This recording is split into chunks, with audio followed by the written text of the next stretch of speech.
Hey Beatles fans!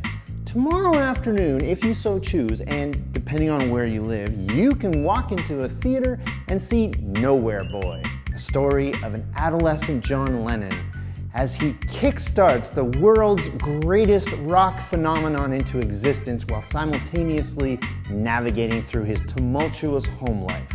It's already been out in the UK for about a year, and it's only just now coming here for the same reason that Google had this as their homepage logo last week. That's right, it was recently John Lennon's 70th birthday, so the man is fresh in our minds. No-brainer. John Lennon, a cultural figure whose contributions to human civilizations were as monumentally important as those of, say, Gandhi or any given Renaissance painter.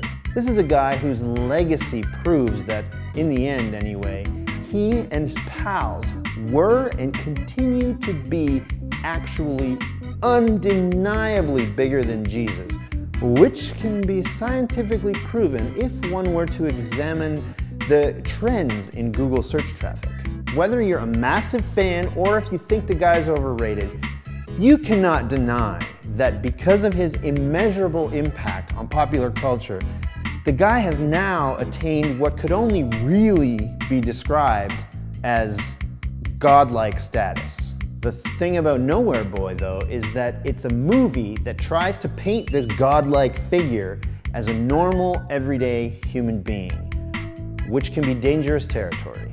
Based on the trailer, it seems clear that director Sam Taylor Wood and writer Matt Greenhalgh's intentions are to contribute to the legacy of this man by finally bringing his teenage exploits to life on screen. Clearly, the trailer is screaming, "Here's a slice of John Lennon's formative years. Watch as he meets Paul McCartney for the very first time." This is not just some movie about a kid who was raised by his aunt because his mother gave him up. The kid in question is John Lennon, which means that a good chunk of the audience will be watching the film through a lens that won't be so forgiving if factual info is tampered with or if any questionable casting decisions were made. I'm John. Paul. To make a movie is one thing, but to make a movie that supposedly tells the true story of such a legendary, iconic figure that countless people the world over hold so dear in their hearts is something else entirely. Now, before you ram Nowhere Man's current 80% fresh rating on Rotten Tomatoes down my throat, let's make one thing clear. I'm not out to diss this film. I haven't even seen it yet. On the contrary, I'm actually really looking forward to it.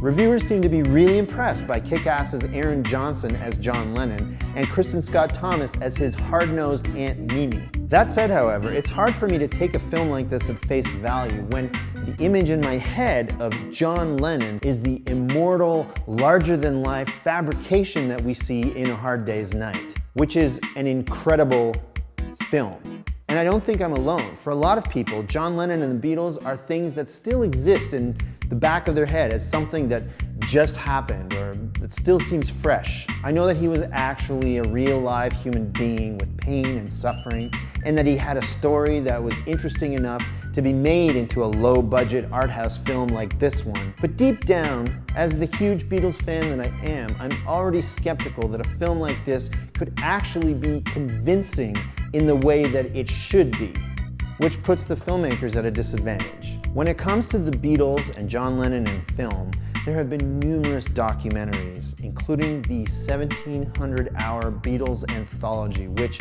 if nothing else, is thorough. Plus, as I mentioned, A Hard Day's Night and other official Beatles films like Help or even Yellow Submarine continue to shape the person who we want John Lennon to be in the minds of fans everywhere. Beyond that, any Beatles biopic to date, including 1994's Backbeat or even 2000's Two of Us, remain largely forgotten. They fade away as mere curiosities or footnotes in the larger scheme of things. I'm not saying that these kinds of Beatles biopics shouldn't be made or are bad in any way. I'm just saying that as someone whose life was shaped in some small way by the Beatles' music and media, and I don't think I'm alone, it's just kind of hard to imagine someone trying to act like John Lennon other than the man himself. When it happens and when it works, it's incredible. But one hair out of place, and the disbelief creeps back in. So here's hoping Nowhere Boy has a comb in his back pocket.